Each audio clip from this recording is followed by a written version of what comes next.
네, 보신 대로 한명숙 전 총리 정치자금법 위반 사건, 다시 세간의 중심에 서게 됐습니다.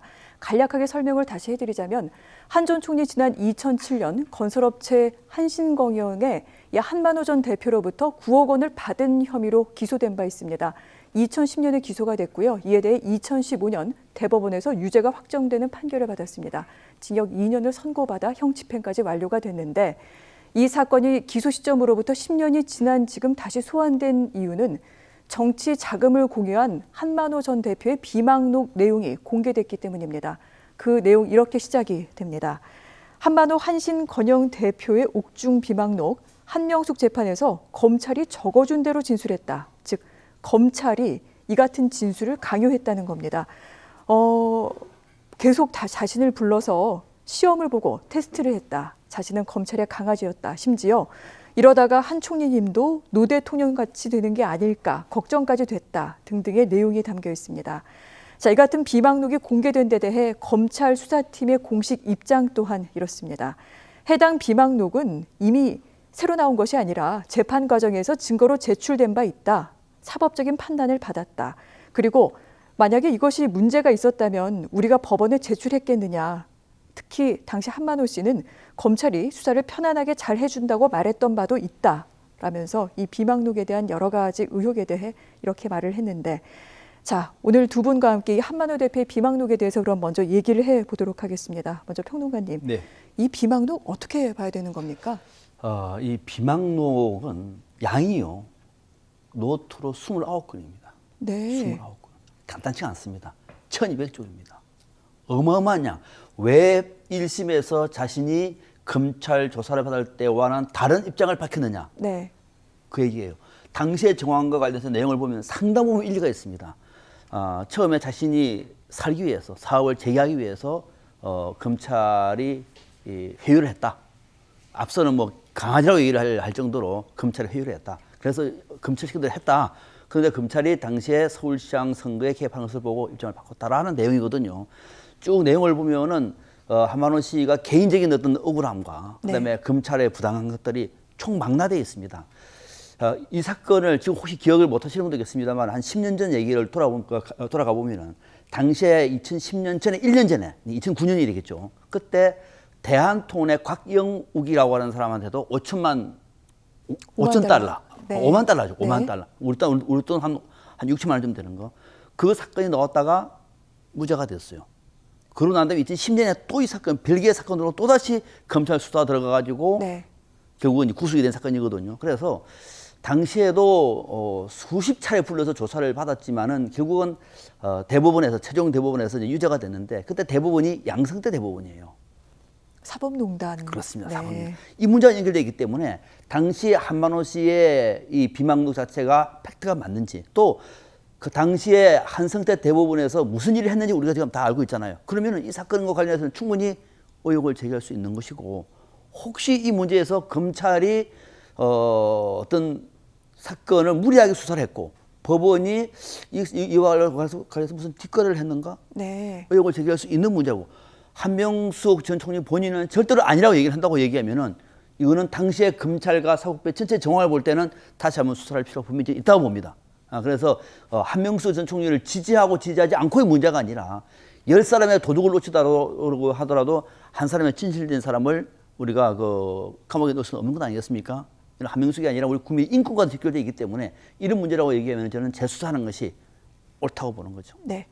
자, 비망록과 관련된 얘기 조금만 더 해보도록 하겠습니다. 일단 이제 한만호 씨는 비망록을 통해 검찰에서 자신에게 이 같은 진술을 강요했다. 즉 한명숙 전 총리를 얽어매기 위해서 이 같은 부분을 강요했다라고 얘기를 하고 있는데 그런데 궁금한 점 한 가지는요.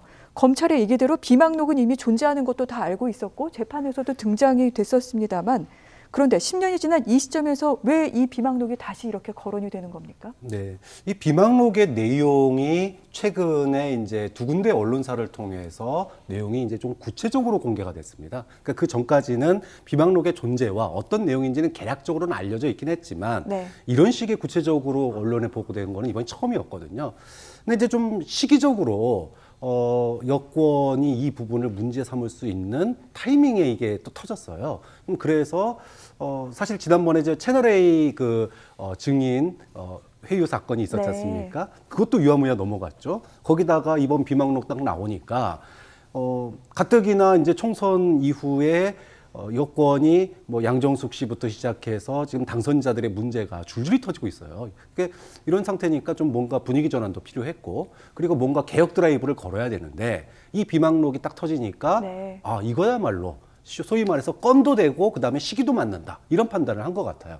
그러니까 건이 된다라고 하는 거는 그동안에 이제 검찰 개혁에 대해 필요성을 많이 얘기를 했지만 이제 그 소위 이제 공수처 됐으니까 이제 끝난 거 아니냐 이렇게 생각을 하고 있었거든요. 여권 의원들도 마찬가지예요. 그런데 이거를 갖다가 좀 분위기를 독려하려면 검찰에서 이렇게 무리한 정치적인 수사, 기획 수사 이런 거를 증인을 갖다가 한만호 씨 같은 경우에는 2008년도에 부도가 나가지고 감옥에 있다가 네. 2년 뒤에 어느 날 갑자기 검찰에 끌려간 거거든요. 73번을 조사를 받았습니다. 검찰에서요? 그리고 가족들도 조사를 다 받았고요. 이미 부도가 나가지고 감옥에 있는 사람을 네. 2년 살고 있던 사람을 검찰에서 이 한명숙 당시 총리를 후보자를 올가매기 위해서 엄청난 조사를 받았거든요. 그래서 이런 검찰의 어떤 그 수사 관행, 잘못된 수사 관행, 그리고 법원도 당시에 이 비망록에 대해서 결국은 인정하지 않았거든요. 그럼 왜 인정하지 않았을까? 보니까 이게 소위 상고법원에 따른 사법거래 의혹 이 부분이 이제 또 그 재작년에 이제 밝혀졌단 말이에요. 이러다 보니까 이제 민주당으로서는 시기적으로도 개혁 드라이브를 걸어야 되고 또 내용적으로도 이거는 건수가 된다.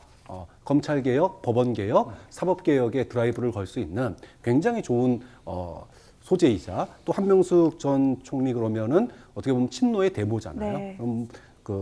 이것이 다시 재심은 어려울지 모르지만 정치적인 명예회복이나 또는 사면복권 이런 부분들이 가능성이 있기 때문에 굉장히 이제 여권으로서는 힘을 지지층을 결집할 수 있는 소위 말하는 건인 이런 것들을 좀 보고 지금 이제 대대적인 공세를 취하는 거 아니겠느냐 이렇게 봅니다. 그렇군요.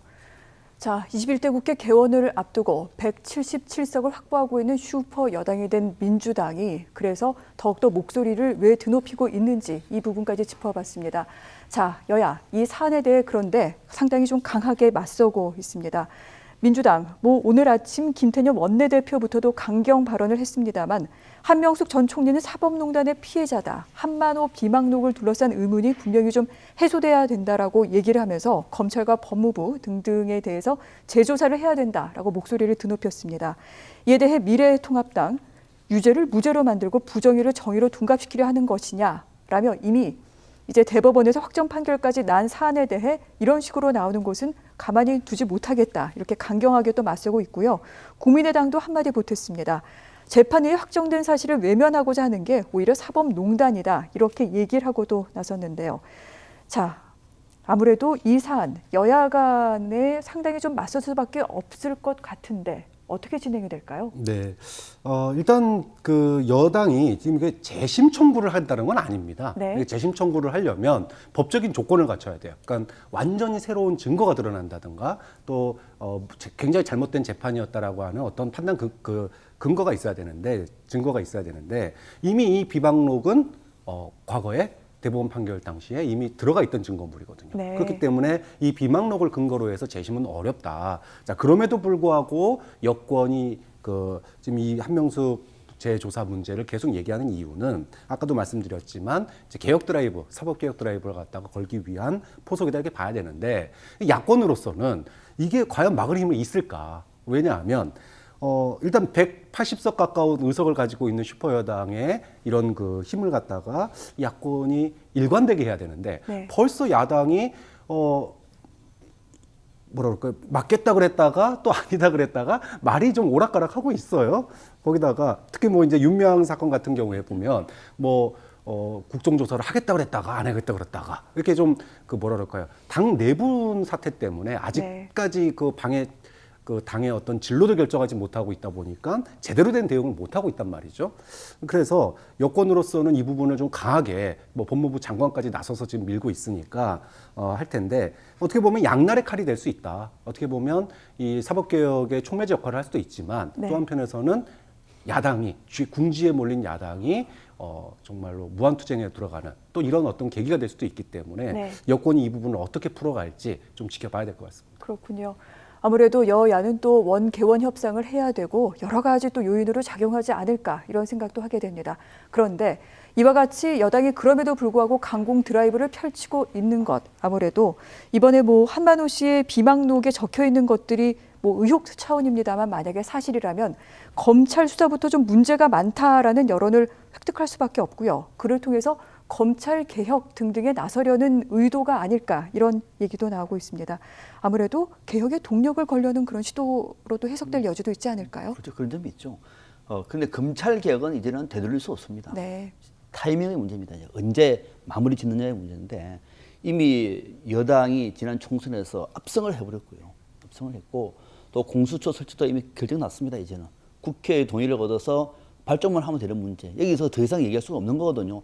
다만 그 속도를 내기 위해서는 방금 네. 말씀하신 것처럼 한명숙 전 총리 이 사건이 만약에 검찰 개혁의 동력을 확보할 수 있는 정도의 재조사 결과가 나오면은 그거는 금상첨화가 되겠죠.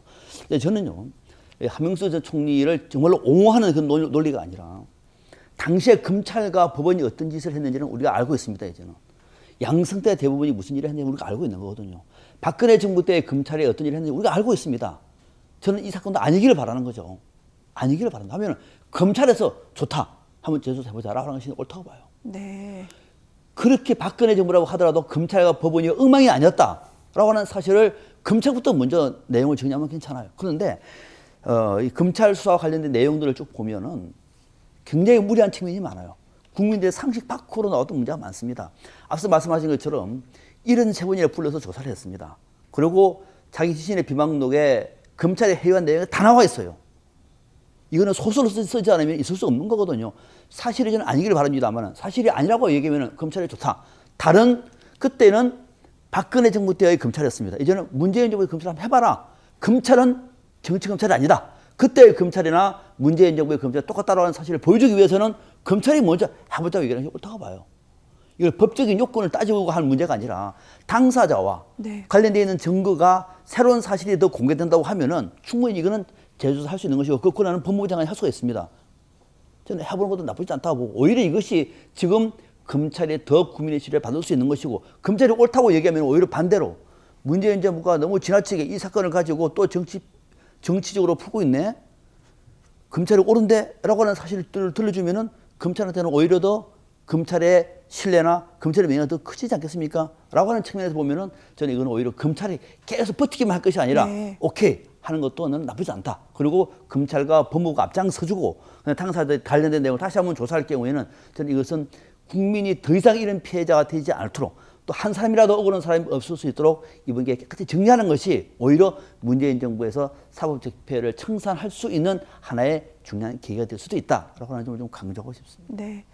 일단 재심까지 가진 않더라도 검찰이 스스로 나서서 의혹이 없도록 재조사에 나서야 한다. 이 부분에 대해서 강조를 해주셨고요. 자, 이와 관련해 추미애 법무부 장관 어제 20대 국회 마지막 법사위원회 상임위원회에 출석해 발언한 바도 있습니다. 문제는 이 사안이 단순히 검찰만 관련된 사안이 아니라 법원의 판결과도 직결이 되어 있는 내용입니다. 그렇기 때문에 어제 국회에 출석한 조재현 법원 행정처장, 대법관이기도 합니다.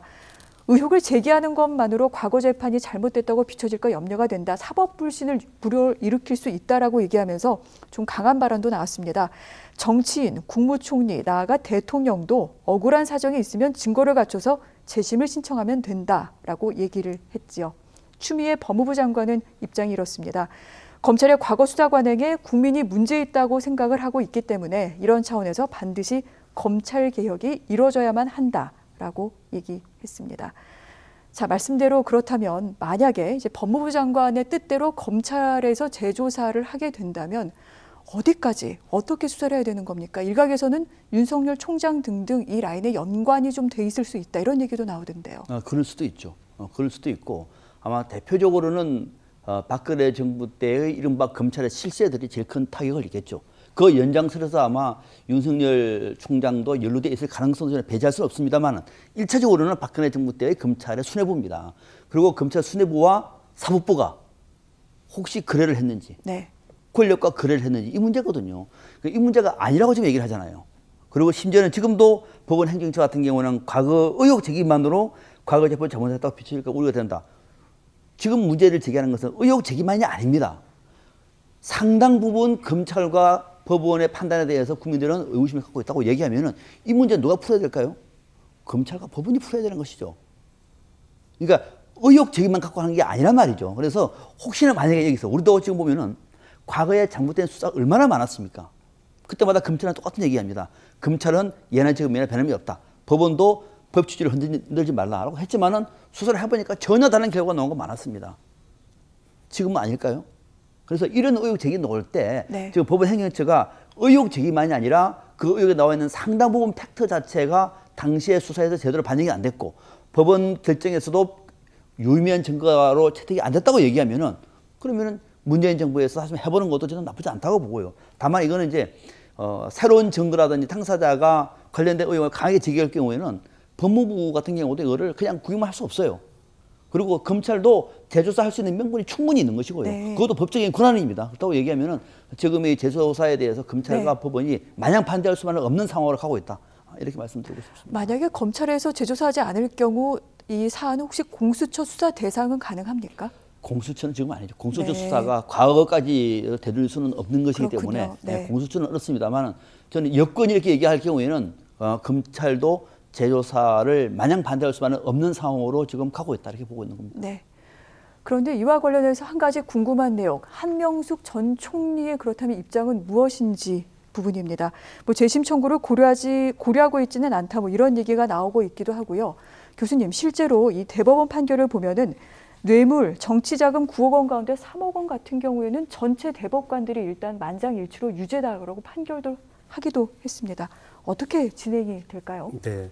일단은 그 사법부에서 그러니까 2심 판결 당시에요. 네. 그러니까 그 이 대법원의 판결은 1심과 2심의 결과를 보고 하는 거지 않습니까? 네. 그런데 그 한만호 씨가 주요 증인이죠. 한만호 씨가 검찰 조사에서는 뭐 회유 협박을 당해서 돈을 줬다라고 했고요. 근데 1심 재판에서 회유 협박 당해서 나는 돈 준 적 없다라고 얘기를 했습니다. 근데 2심 그래서 무죄가 나왔어요. 근데 2심 재판에서는 이 한만호 씨를 부르지를 않았습니다. 다시 증언을 들었었어야 돼요. 왜냐? 검찰 조사하고 1심에서의 증언이 네. 바뀌었는데 그럴 경우에는 2심에서 불러가지고 다시 한번 증언을 들었어야 되는데 하지 않고 서류상으로만 한만호 씨의 검찰 조사 증언이 맞다. 이렇게 결론을 내버린 겁니다. 그러니까 대법원에서는 그 서류만 가지고 판단을 한 거예요. 그런데 이 부분에 대해서 좀 다시 그 조사를 할 필요가. 지금 대법원이 지난번에 이제 사법거래농단에 대해서 한번 조사를 한 적이 있지 않습니까? 네. 스스로 좀 그런 차원에서 본다면 법무부 차원에서도 이 조사를 해볼 수 있지 않나라는 생각을 하는데 지금 이제 법원에서는 재심 청구하라 이거예요. 근데 한명숙 전 총리 입장에서 보면 네. 이미 실형까지 다 살았는데 재심 청구했다가 만약에 정말로 왜냐하면 동생이 1억 원을 받아서 전세 자금으로 썼다는 네. 거 아닙니까? 그럼 이 부분에 대해서 또다시 가족들과 자신이 드러나야 되는데 굉장히 큰 부담이죠. 여권에서 알아서 명예를 회복시켜 주겠다면야 뭐 굿이나 보고 떡이나 먹으면 되지만 본인이 재심 청구 요건도 잘 안 될 뿐만 아니라 네. 만약에 했다가 동생까지 또 재판에 나와서 왜 1억 원 받았느냐 뭐 이런 얘기가 나오게 되면 한명숙 전 총리로서는 득보다 실이 많을 수 있거든요. 좀 그런 점에서 이 부분은 아까도 뭐 박선박 평론가님 말씀하셨지만 검찰과 법원 차원에서 당시에 어떤 그 이야기들이 있었고 왜 증인을 다시 부르지 않았고 왜 3억 원에 대해서 인정했는지에 대해서 조사는 할 필요가 있다. 네. 그 조사 결과가 당시의 법적인 판단이 맞았다 그러면은 재심 청구하라고 얘기하면 되는 거고요. 그게 아니고 문제가 있었다라 그러면은 스스로가 이런 부분에 대해서 문제가 있었다라고 얘기하면 되는 거니까 이거는 좀 대립의 문제가 아니라 서로가 좀 같이 문제를 풀어가는 협상으로 좀 갈 필요가 있지 않느냐. 좀 그런 점 좀 얘기하고 싶습니다. 그렇군요.